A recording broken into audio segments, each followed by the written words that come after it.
복합 쇼핑몰, 백화점 크기 10배의 공간에 다양한 소매업체를 한 곳에 모아놓은 대형 상업시설로 쇼핑과 외식, 문화예술을 함께 즐길 수가 있습니다.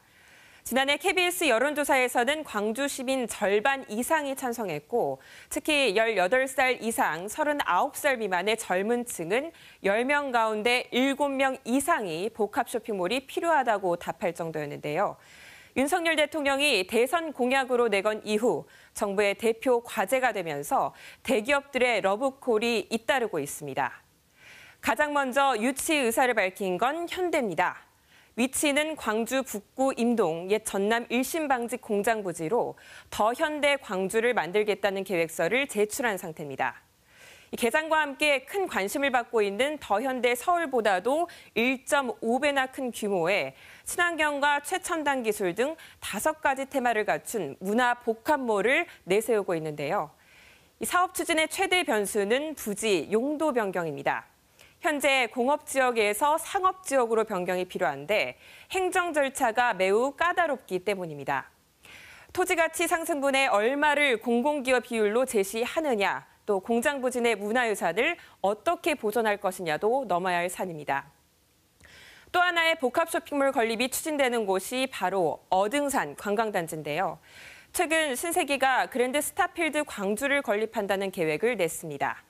사업 부지만 41만여 제곱미터에 달하고 창고형 할인 매장인 트레이더스는 물론 휴양과 레저 시설까지 갖춘 이른바 체류형 복합 공간을 만들겠다는 겁니다.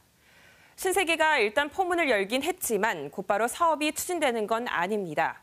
광주시가 사업자를 공모하고 심사를 거쳐서 우선 협상 대상자를 선정하면 사전 검토와 사업 시행자 지정, 시혜 등 의견 수렴까지 거치게 됩니다. 이곳의 경우 상가 면적 비율이 관건인데요.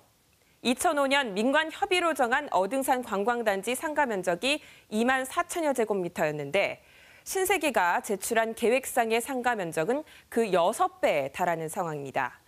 광주시가 그동안 상가 면적 확대에 반대 입장을 보여왔던 만큼 신세계 계획이 사업자 공모에 반영된다면 특혜 시비가 일 수 있는 겁니다.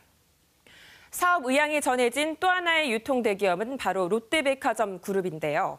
지난해 광주 우치공원 등을 실사하긴 했지만 공식 계획은 아직 밝히지 않은 상황입니다. 대기업들이 복합 쇼핑몰 유치에 뛰어든 건 광주와 전남을 비롯해 전북 등 인근 지역의 소비층까지 끌어들이겠다는 판단 때문일 텐데요.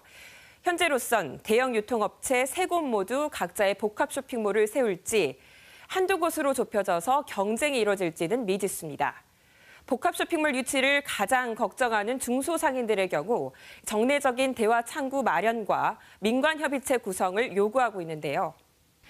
현대와 신세계가 현지 법인 운영과 지역 상품 입점 등 상생 방안 등을 내놓고는 있지만 아직 구체화되지는 않은 상황입니다. 민선 8기 광주시가 복합 쇼핑몰 사업 추진 과정에서 특혜 시비와 우려를 불식시키고 납득할 만한 상생 방안을 마련할지 지켜봐야겠습니다. KBS 뉴스 하선아입니다.